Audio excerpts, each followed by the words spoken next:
গৌসে পাক মুঈনুদ্দিন জিলানী রহমতুল্লাহ তাআলা আলাইহি সাহেবজাদা, সব সাহেবজাদা, দুনিয়ার শ্রেষ্ঠ অলি গৌসে পাক মুঈনুদ্দিন জিলানী রহমতুল্লাহ আলাইহি তান সাহেবজাদারে বয়ান করবার কইলা, তান সাহেবজাদায় দীর্ঘ বয়ান করলা, বহুত উপকৃত হইলা মানুষ। কিন্তু গৌসে পাক মুঈনুদ্দিন জিলানী রহমতুল্লাহ আলাইহির তাসির এটার মাঝে একজন না।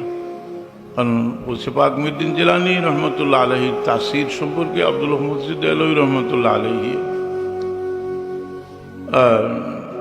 আখবারুল আখিয়ার কিতাব লেখছেন, যেটা যখন বয়ান করতা আলহামদুলিল্লাহ হওয়ার পরে দুনিয়ার শেষ প্রান্ত পর্যন্ত যত অলি আবদাল সব তান বয়ান শুনবা লাগে বই যেতা।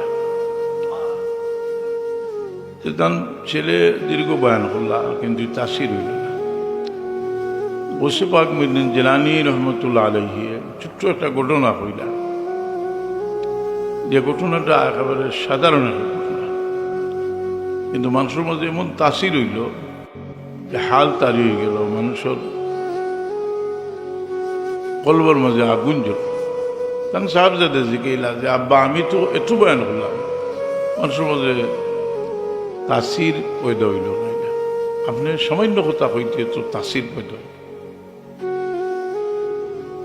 জিলানী রহমতুল্লাহ আলাইহি কইল যে বাবা তোমার ইলম এখনো তোমার কলব গিয়ে হচ্ছে। অর্থাৎ দিনটা কি আমরা একটা মূলনীতি পাইলাম, আর যেটা একেবারে বাস্তব। মানুষের জ্ঞান যেটা, জ্ঞানটা যে কোনো ধরনের জ্ঞান, মানুষের যে কোনো ধরনের ইলম তার অন্তর পর্যন্ত গিয়া ফসার বাদে এটার একটা তাসির।